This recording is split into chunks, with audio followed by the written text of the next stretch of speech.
ఈ ఆర్టికల్ ఏదైతే ఈ రాష్ట్రపతి ఇచ్చిన 1950 ఆర్డర్ అయితే వాళ్ళకు వర్తించదా? కుట్ర జరిగింది.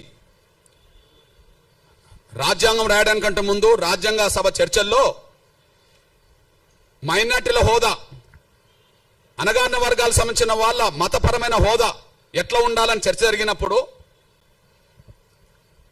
ఆ చర్చల్లో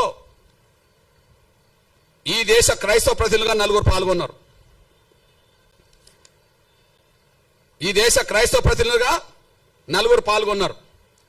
ఈ 4లో ఈ కమిటీకి చైర్మనే మీ దృష్టికి తీసుకొస్తున్నా. అల్పసంఖ్యాక వర్గాల సబ్ కమిటీ, అడ్వైజరీ కమిటీ.